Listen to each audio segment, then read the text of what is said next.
Hello students, welcome to new video. आज हम एक नए कंसेप्ट के बारे में डिस्कस करेंगे, एडवर्टाइजिंग के बारे में। Concept of advertising, meaning, definition, natures and features of advertising and objectives and types and और क्लासिफिकेशन ऑफ एडवर्टीजमेंट या फिर एडवर्टाइजिंग के बारे में डिस्कस करते हैं। मीनिंग ऑफ एडवर्टाइजिंग देखते हैं। Advertising refers to a paid non personal form of communication used by organizations to promote their products, services, or brands to a target audience through various media channels. Example TV, print, digital और outdoor. तो advertising को कहा गया कि paid non personal form, यानी कि advertising क्या होता है, कोई भी कंपनी या बिजनेस हो गया, वो अपना अगर किसी अपनी कंपनी का अपने बिजनेस का प्रचार करना चाहती है, एडवर्टाइज करना चाहती है, ऐड देना चाहती है, तो कुछ ना कुछ जो है पेड करती है, यानी कि पैसा देती है कुछ ना कुछ फॉर्म में। नॉन पर्सनल होता है, यानी कि यानी कि क्या होता है कि नॉन पर्सनल होता है कि एक दूसरे डायरेक्ट नहीं होता है, ऑन फेस टू फेस नहीं होता है। ये जो आप कर सकते हैं कि किसी दूसरे फॉर्म में आप देख सकते हैं, चाहे वो टीवी में हो, प्रिंट में हो, या फिर डिजिटल या फिर आउटडोर होता है। यूज ये कम्युनिकेशन क्या करती हैं कि ऑर्गेनाइजेशन यूज करती हैं, जिससे अपने प्रोडक्ट की सर्विस को, अपने ब्रांड को उन टारगेट ऑडियंस के पास पहुंचाने के लिए मीडिया चैनल्स के द्वारा, different types of media channel के द्वारा वो अपने टारगेट ऑडियंस के बात पहुंचाना चाहती है कि हम अपने प्रोडक्ट के बारे में या फिर सर्विस के बारे में। इसका डिफिनीशन देख लेते हैं कि डिफिनीशन दिया गया है फिलिप कोटलर के अनुसार। Advertising in is any paid form of not personal presentation and promotion of ideas, goods और services by an identified sponsor. अब ये भी बताया गया कि फिलिप कोटलर कहते हैं कि एडवर्टाइजिंग जो होता है पेड फॉर्म होता है, नॉन पर्सनल प्रेजेंटेशन होता है, जिसके द्वारा किसी भी आइडियाज का, गुड्स का या फिर सर्विस का स्पॉन्सर के द्वारा प्रमोट किया जाता है। अब AMA मतलब अमेरिकन मार्केटिंग एसोसिएशन के द्वारा advertising is a paid non-personal communication through various media by a business or non-profit organizations to inform or persuade a target audience। अभी AM में भी यही कहता है कि ऑर्गेनाइजेशन की जो एडवर्टाइजिंग होता है ये पेड होता है और नॉन पर्सनल कम्युनिकेशन होता है।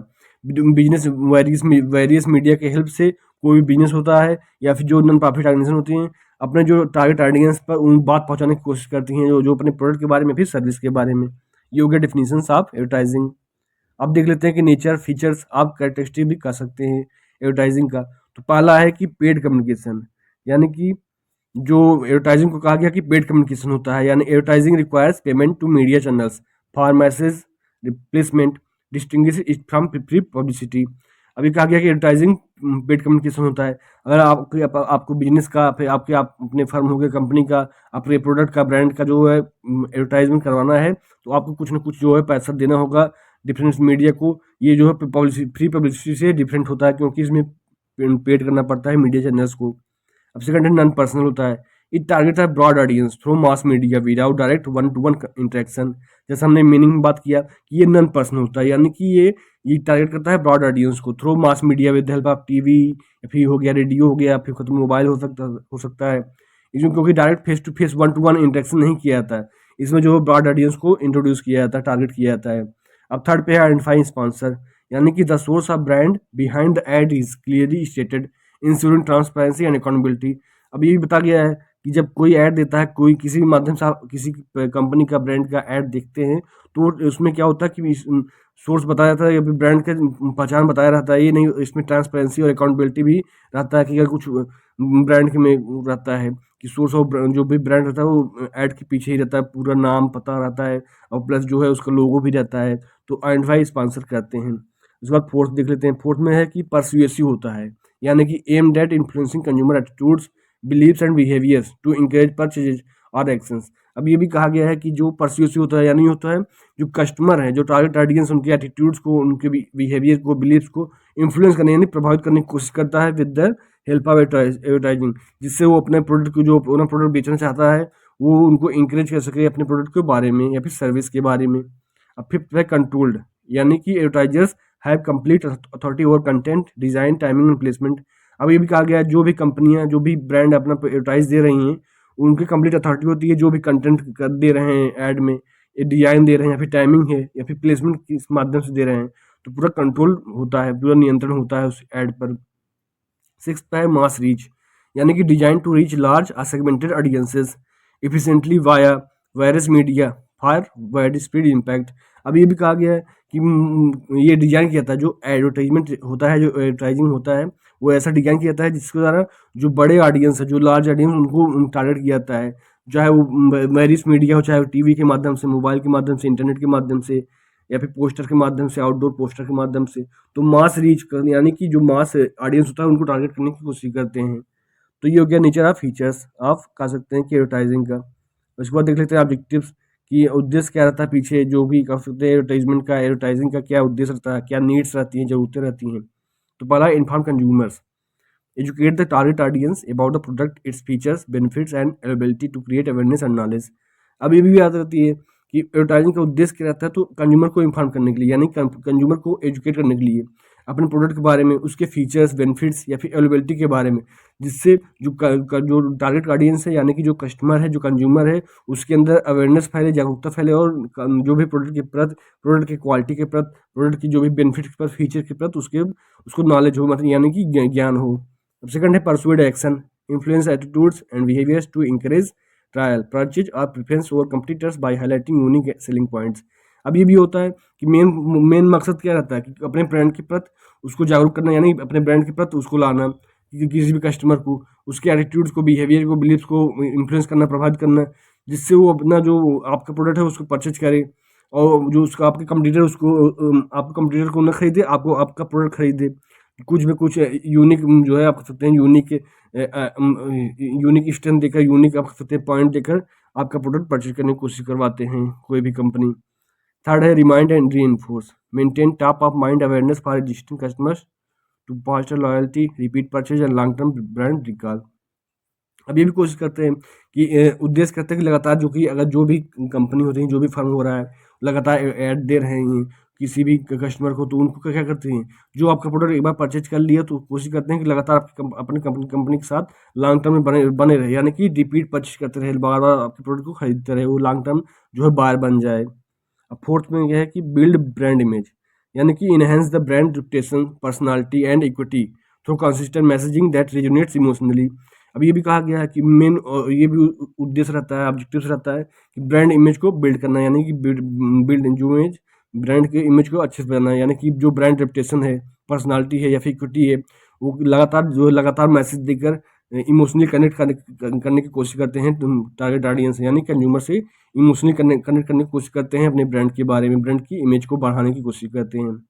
फिफ्थ है stimulate demand, increase sales volume, market share और demand by promoting during off seasons और इंट्रोड्यूसिंग न्यू ऑफरिंग्स। अब ये भी रहता है कि डिमांड को भी कोशिश करेंगे, तो ये भी उद्देश्य रहेगा कि प्रॉफिट कैसे बढ़ाया जाए, ऐड पर पैसा खर्च हो रहा है तो सेल्स वॉल्यूम बढ़ाना, मार्केट शेयर इंक्रीज करना, या फिर डिमांड क्रिएट करना, जिससे जो भी आप सीजन है उनको, या फिर नए ऑफर देकर, या फिर जो आप सीजन में उनमें फेस्टिवल ऑफर देकर, आप सीजन में है तो छूट देकर, तो इस कारण जो है डिमांड को डिमांड को इंक्रीज करने की कोशिश करते हैं। अब सिक्स पे differentiate offerings, position the product और सर्विस एज सुपीरियर और distinct from competitors to create a competitive advantage in the market. अब ये तो कोशिश करता है सब, क्योंकि आजकल क्या होता है कि कितना कंपटीशन है, हर जगह कंपटीशन रहता है, हर इन्वायरमेंट में, हर मार्केट में, तो कोशिश करते हैं कि अब जो कैसे कंपटीटर से अलग हम दिखें, हमारा प्रोडक्ट, हमारा सर्विस कैसा अलग दिखे। तो इस कारण जो है लगातार जो है एडवर्टीजमेंट के माध्यम से अपने प्रोडक्ट को, ब्रांड इमेज को चमकाने की कोशिश करते हैं, कोई भी बिजनेस हो गया, फार्म हो गया। तो ये हो गया ऑब्जेक्टिव्स ऑफ एडवर्टाइजिंग। अब इसके बाद देख लेते हैं टाइप्स या क्लासिफिकेशन क्या होता है एडवर्टाइजिंग की, कितने टाइप्स होते हैं, डिफरेंट टाइप्स ऑफ एडवर्टाइजिंग का। तो पहला डिजिटल एडवर्टाइजिंग, यानी कि uses the internet to target specific demographics through social media, search engine and websites. Example में है Google search ad, Facebook sponsored post, YouTube roll ads, Instagram stories. अब digital का जमाना है, इंटरनेट जब से आ गया तो क्या करते हैं कि सोशल मीडिया के माध्यम से, सर्च इंजन के माध्यम से, या फिर अपने वेबसाइट के माध्यम से ऐड करने की कोशिश करते हैं, एडवर्टाइजिंग जो माध्यम करते हैं। गूगल हो गया, फेसबुक हो गया, या फिर यूट्यूब के माध्यम से। इंस्टाग्राम नया आ गया है, तो सोशल मीडिया जो है, सोशल मीडिया के माध्यम से जो कोई भी कंपनी रहती है, कोई भी बिजनेस रहता है, कंपनी हो गई, कोई भी ब्रांड हो गया, तो क्या करते हैं, डिजिटल एडवर्टाइजिंग करते हैं, मोबाइल के माध्यम से, इंटरनेट के माध्यम से। सेकंड पे broadcast advertising, traditional high reach media like television and radio commercials, usually 30 to 60 second long. Example में है 30 second Coca Cola commercial during the Super Bowl और local radio spot for car dealership. अब ये भी broadcast advertising. अब advertising जो है ये पहले था, ये ब्रॉडकास्ट जो है ये पहले था, उसके बाद जो है डिजिटल अब आया है इंटरनेट। 15 साल 10 साल कह सकते हैं इंडियन जब आया। पहले तो ये तो टीवी था, रेडियो के माध्यम से जो है प्रचार दिया जाता था। कोई भी अगर BSNL रहता था या फिर BSNL हो गया, फिर और जो हो गया ब्रिटानिया हो गया, ये सब प्रचार जो पहले आता था, ये सब कह सकते हैं कि ये ट्रेडिशनल मीडिया में आता था। ट्रेडिशनल मीडिया हो गया, टेलीविजन हो गया, रेडियो चैनल्स में हो गया, जैसे कोको कोला प्रचार हो गया या फिर पेप्सी का प्रचार आ गया। तो ये सब पहले ब्रॉडकास्ट एडवर्टाइजिंग के माध्यम से होता था। अब थर्ड पे print advertising, physical paper based advertisements. Example में full page magazines, ads, newspaper, classifieds, brochures, flyers, direct mail catalogues. तो प्रिंट एडवर्टाइजिंग, आजकल भी न्यूज़पेपर चलता है। न्यूज़पेपर अब इंग्लिश माध्यम से कई लैंग्वेज में आता है। तो क्या करते हैं, फिजिकल पेपर बेस्ड एडवर्टीजमेंट देते हैं। आप देखते होंगे जो आप ज़्यादातर क्या होता है कि न्यूज़पेपर में क्या होता है कि लोकल मार्केट, जैसे आप किसी भी सिटी में रह रहे हैं, लखनऊ में रह रहे हैं, दिल्ली में रह रहे हैं, मुंबई में रह रहे हैं, जो अब लखनऊ में है, लखनऊ या फिर हो गया प्रयागराज हो गया, तो वहाँ रह रहे हैं। तो वहाँ लोकल मार्केट में जो भी ज्वेलरी शॉप हो गया या फिर कोई भी नया रेस्टोरेंट खुल रहा है, वहाँ का लोकल जो है एडवर्टीजमेंट आता है। तो मैगजीन में भी आते हैं, न्यूज़पेपर में हो गया, ब्रोचर्स में आ गया, ये सब जो है प्रिंट एडवर्टीजमेंट के माध्यम से होते हैं। अब फोर्थ है outdoor advertising, OOH, placed in high traffic public locations to increase brand visibility. Example में billboards, bus shelter posters, transit ads on subways और डिजिटल स्क्रीन इन मॉल्स। अब आउटडोर होता है, जब आप घर से बाहर जाते होंगे, यानी जो भी रोड्स हो गया या फिर ये कर सकते हैं जो ब्रिज बना है, पुल बना है, कहीं हाईवे है, वहाँ क्या करते हैं, जो हाई ट्रैफिक पब्लिक लोकेशन होती है, वहाँ अपने ब्रांड को चमकाने की कोशिश करते हैं। बड़े बड़े बैनर पोस्टर लगते हैं, अपने जो है आउटडोर करते हैं। या फिर आप स्टेडियम में मैच देखते होंगे, जो मैच आता है उसमें क्रिकेट मैच आता है या फिर फुटबॉल मैच हो गया, कबड्डी मैच, वहाँ डिफरेंट टाइप्स ऑफ एडवर्टीजमेंट होता है, तो आउटडोर कर सकते हैं, आउटडोर होता है। बस हो गया, बस शेल्टर जो होते होंगे, बस रोडवेज हो गया, फिर कह सकते हैं रोड एयरपोर्ट पे जाते हैं, वहाँ वहाँ जो different types of outdoor advertising होता है। इसके बाद फिफ्थ में है पब्लिक सर्विस एडवर्टाइजिंग, यानी कि aimed at raising awareness for social causes rather than selling a product. Anti smoking campaign, don't drink and drive commercials.